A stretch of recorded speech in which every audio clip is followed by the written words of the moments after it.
Hi, everybody.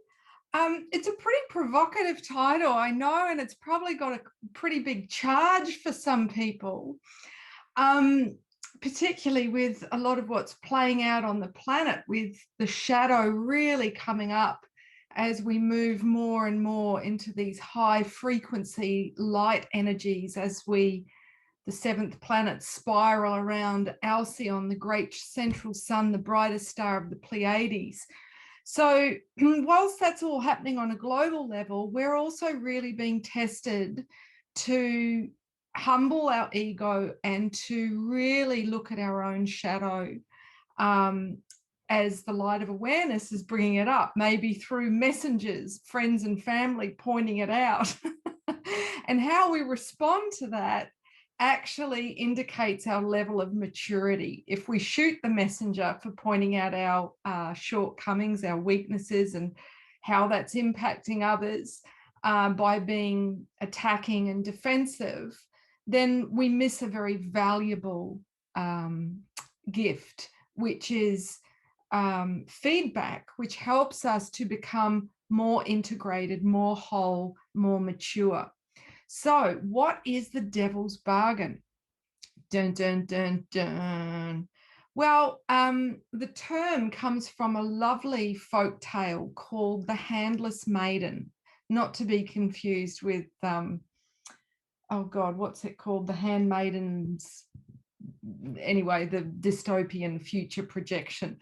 The Handless Maiden is a story that reveals how easy it is to make the devil's bargain, which is a decision or a choice where we betray our soul in order to appease the ego, which is the small self, the child, the teenager, the part of us that just wants to be safe, comfortable, and secure.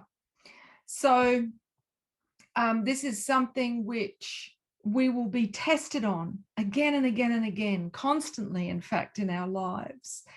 And, this transit of the sun through Pisces presently, the final sign in the zodiac of the astrological mandala, it asks us to really feel. And that's the key, to not selling out, to not making the devil's bargain, because the more connected we are to our feeling function, which is what the heart governs, the more heart-centered we are, then the less chance we have of overriding our feelings and relegating our authentic needs for what looks bright and shiny, what looks like a better deal. So in the story of the Handless Maiden, there is a couple, a miller's, a miller, a guy that, grinds flour or grain to make flour, and his wife and his daughter. And one day, he's out in the woods, and the devil comes up to him, which anyone can play that role. Okay, it's someone that says, have I got a deal for you? And because we've all got a light and a shadow side. So this chap promises him a way of grinding his grain so efficiently, his product margins, profit margins, and productivity will exponentially increase. And so, ding, cha-chung, his, greed is like, yeah, that sounds like a good deal. What do you want in exchange for that? Because there's always an exchange, whether it's stated, whether it's implied, or whether it's not stated, implied, but there's always an exchange. Karma, and Pisces is the sign of karma. This is when we experience the fallout of our choices. So, and if we're mature, we will make adjustments before the sun moves into the next sign of Aries to start a new cycle, a new annual chapter. So, and this is why we need to reflect, you know, especially coming up to the new moon in Pisces. And I've done a whole separate talk about the energies that are happening at the moment as we approach the new moon in Pisces. So I released a little snippet of that yesterday. You can join my membership if you want access to the full video. So he's there in the forest and the devil's like, here, mate, I'm going to save you a heck load of time and effort and sweat and tears and all the rest of it. And he's like, yeah, show me where to sign. But he says, well, hang on, what do you get in exchange for this? Or maybe he doesn't. Maybe the devil says, but hang on a minute, there is a catch. Either way, what he asks, okay, the pound of flesh, to quote Shylock from The Merchant of Venice, is, he says, all I ask in exchange is what's behind your mill. And the miller pauses and he thinks the only thing there is an old tree. And so he readily agrees to the terms. What he doesn't realize is at that moment, his daughter is standing out the back of the mill, which the devil knows. So he has made what's called the devil's bargain. He has betrayed his daughter for the promise of what his ego most wants, which is less work and more money. So not only does this parable teach us to not jump into something without checking the terms, without scrutinizing, which is the opposite to Pisces that just wants to merge, okay? The opposite of Virgo, the opposite sign, says, no, I need the details, okay? I need to scrutinize, I need to discriminate, which is a positive quality, not a negative quality, in order to really know what it is that I'm agreeing to. So I realized yesterday that I had made a devil's bargain. And this was very humbling for my ego. And so because I'm so dedicated to owning the shadow, and that's, you know, what women's mysteries, particularly the practice of the red tent, 13 moons, is all about. It's about these practices and the inner goddess journey, which starts today. It's all about owning the shadow to become whole, to become balanced, to become wise. So Chiron, who is the archetypal energy of the spiritual teacher, who patriarchy referred to as the wounded healer, but at his most empowered, he is somebody within all of us. He's the male archetype that governs the throat chakra. That a teacher that teaches from knowledge, from what other people have written, is never going to have the same impact as a teacher who shares their own embodied wisdom. That's what they've learned experientially from their own lived experience, through humbling their own ego and being transparent, being vulnerable. People identify with them. They don't seem to be someone on a pedestal that we can't relate to, okay? But we go, yeah. And it engages us. We listen. We're like, all righty, yep, okay. If they can own their crap publicly, I reckon I can have a go at that too. So that's what's motivating me to make this public declaration and put my crap out there to be seen. So here goes. So the feeling function, as I said, is governed by the heart. And our challenge, particularly, you know, in a world that is so mind ego dominant, i.e. operating from the solar plexus, okay, looking at everything in terms of black and white, us and them, you know. that can be a real challenge, to stay centered in the heart, connected to our feelings. And I didn't realize that I had repressed certain feelings, that I had disassociated from feelings that I didn't want to feel, that I didn't want to face. And so during the sun's transit through Pisces the last few weeks, I was feeling increasingly depressed, really lacking in motivation, and just really heavy, really tired, just uninspired. And this coincided with me having bad sinusitis, which is, the victim postnasal drip, poor me, not enjoying life, and also bursitis in my shoulder. So being in physical discomfort and physical pain was really, causing this kind of spiraling down emotionally and physically. So I had become stagnant.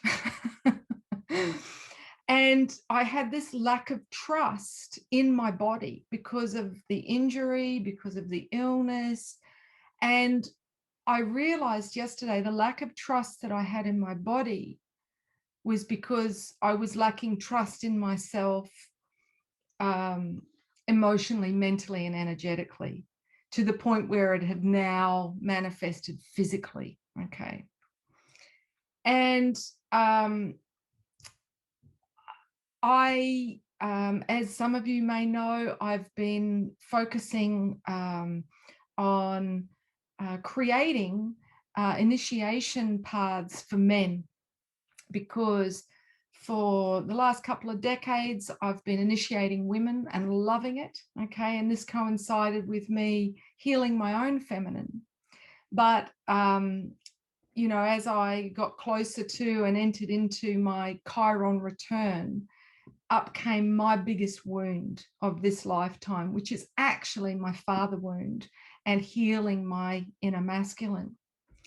And so the call to initiate men, from my ego perspective, was I need to protect the planet and protect women and children. I need to initiate men. When in fact, the humbling was I needed to see how wounded my own inner masculine was, and that these brothers collectively, globally, were mirroring that. And it was easier to focus on their wound than it was to focus on mine. I did, however, last week go, taking men around the hero's journey, I'm going to do it with them. I'm going to identify what it is that scares me most, okay?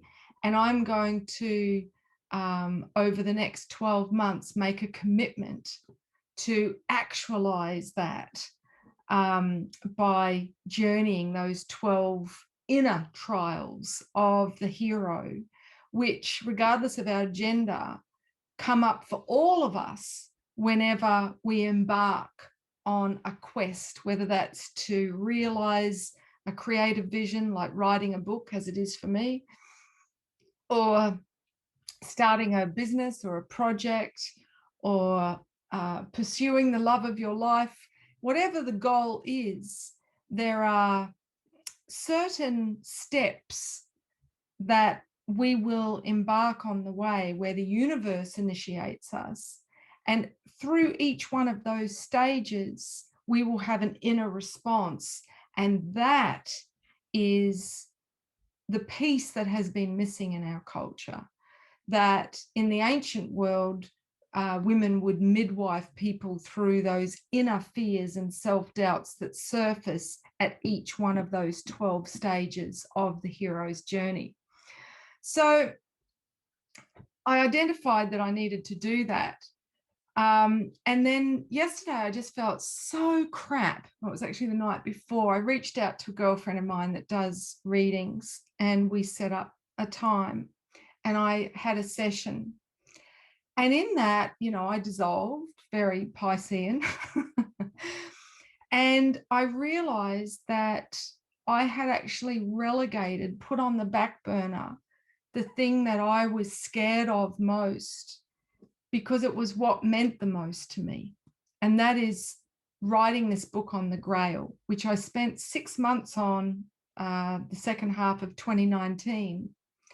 And I put together a proposal for my literary agent, and the response that I got wasn't as positive as I'd hoped for. And the fear of rejection, the fear of failure, the fear of not being good enough meant that I just shelved it. Okay. And I didn't have another go at doing the proposal. So anyone who's birthed a creative child, such as a book, will know that it demands that we birth ourselves in order to birth a new creative project. So I wasn't ready. I had more journeying to do, more lessons to learn. And there's another goal that I have, which equally scares the crap out of me, which is being able to lead kirtan, devotional chanting. And I started training my voice when I was 12 years old. I used to do an hour of scales and singing practice, for all of my 5 years at high school, and then, in my 20s when I was a performer. So it's an instrument that I've invested in and I've honed. But I used to get so nervous when I went to big cattle call auditions for musicals that I would fall apart with nerves.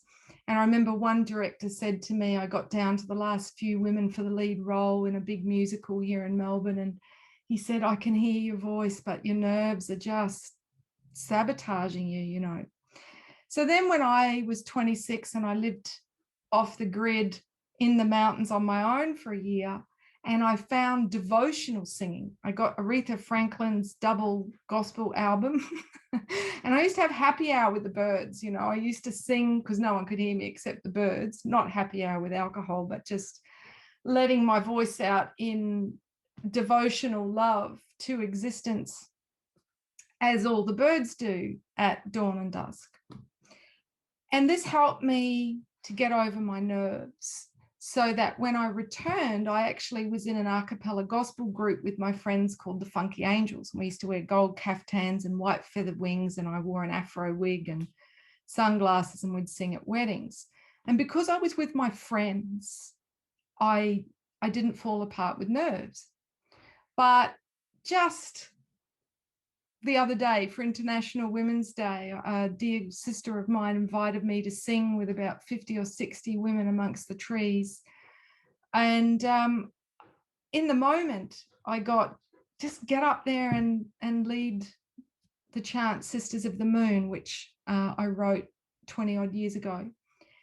And I was fine when I was singing with everybody else. Okay. But as soon as I took that step into the arena, okay, into the circle to lead, my throat closed up, my nerves, and it was like, oh, frick, not this again.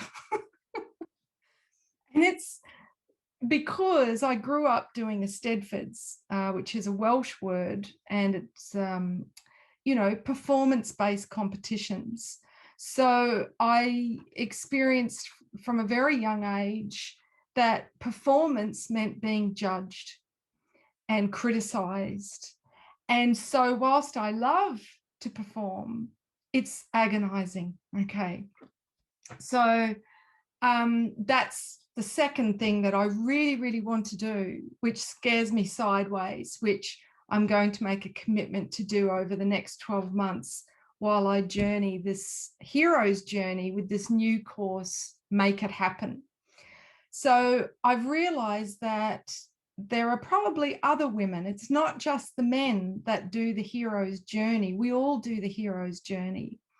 And that there are other sisters out there who, especially in the wake of 2020, are being called, as the men are, to step up, to do the thing which most scares us, the thing that we've been putting off, that we've been relegating because we were trying to avoid the fear of failure, the fear of rejection, the fear of criticism, the fear of not being enough, not being good enough, and so on.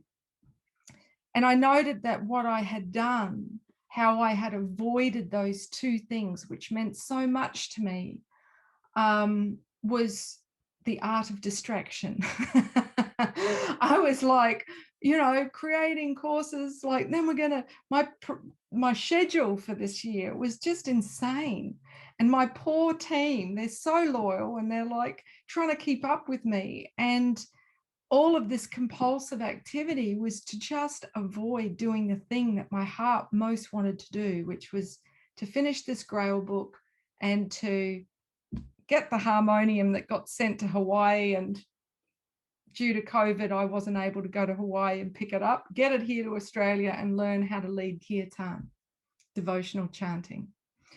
So I had a funny symbol right outside here where I'm filming this, where my desk is. I have some vegetables growing, okay? And right outside I have Lebanese cucumbers and I have strawberries. And the cucumbers have been decimated by these green caterpillars. Before then, it was the zucchinis. And now they've started on the strawberries. So it is war. Fairy food. You don't mess with the fairies' food. And whilst, I went and I got molasses to make up a natural organic way to get rid of them, it only dawned on me yesterday, what is a caterpillar a euphemism for? The ego. Just like Eric Carle's The Hungry Little Caterpillar, when we are ego dominant, we feel sluggish, we feel unmotivated, we feel heavy, we feel uninspired. So what do? We comfort ourselves with food, okay? And I've certainly gained a few pounds, as I'm sure a lot of you have during the lockdowns and things, but I've been like the hungry little caterpillar. And it's because I haven't turned to face my ultimate fear and wrestle my own dragon, okay, and tame my ego and work with my ego as a team. So I realized that because I hadn't been humbled by my own ego's fears, I had been judgmental of men for not making it a priority to do the hero's journey, because they were so distracted and prioritizing making money and achieving status and power, whether that's by bulking up, going to the gym, or overworking, or, and of course it was an absolute mirror of me. Hang on, the cat wants to go out. Puts his claws on the glass and it's really not a noise you can ignore. So I'm so grateful that, I was lucky enough to have my girlfriend midwife me through that humbling of my own ego. So instead of seeing myself as separate from the brothers and initiating them through their trials, I can join them in the arena and invite my sisters to also join us in the arena and journey this, make it happen over the next 12 months, so that together we identify what it is that we've been putting off, our devil's bargain, okay? What it is we're absolutely terrified of doing that would liberate us from our fear and honor the will of the heart, honor our feeling function, our soul. And through coming together in monthly circles over the next, group coaching sessions over the next 12 months, we all keep each other accountable and we work through those 12 stages of the hero's journey to transcend our fears and to fulfill our purpose. So I realized that what paralyzes us, what immobilizes us, which is what depression is is when the stakes are so high because it means so much to us. So it's often the things that we most want to do are the things that we avoid doing, because to fail at that or to be rejected by that person would be too much to bear. But unless we take the risk, the leap of faith like the fool, we only live a half life, okay? Or we die with the song still in us. So if we want to honor the gift of life and live fully, then we need to live life large. We need to live life from the heart by obeying the feelings, not the fears of the mind. So on that note, I'm inviting you all, okay, regardless of whether you're male, female, non-binary, you're all welcome to this free workshop. It's an interactive workshop. So there's a workbook which you can print out and download as part of the workshop, or you can just bring a journal and a pen. But the link is in this post. It's happening on March the 19th at 8 a.m. Melbourne time. And via that link, you'll find the time and date in all locations around the world. It will be recorded. So if you can't make the live event, then do register if it calls to you, and you will be sent the recording. But if you attend live, you will receive a very special offer. So I would love to journey this with you live. The name of the interactive workshop is Find Your Purpose, because our purpose changes as we change. So we need to stop and revise our purpose at regular intervals in our life. And if we don't, that's when we risk depression or even a full-blown breakdown and crisis. This is the real cause of a midlife crisis. So if you'd like to join me, put the call out. Everybody's welcome. And click that link, and I would love to share this with you next week. So thanks for listening. Feel free to share this video if there's anyone that pops in intuitively that you reckon might resonate with it. And thank you so much for taking the time to listen. Ciao for now.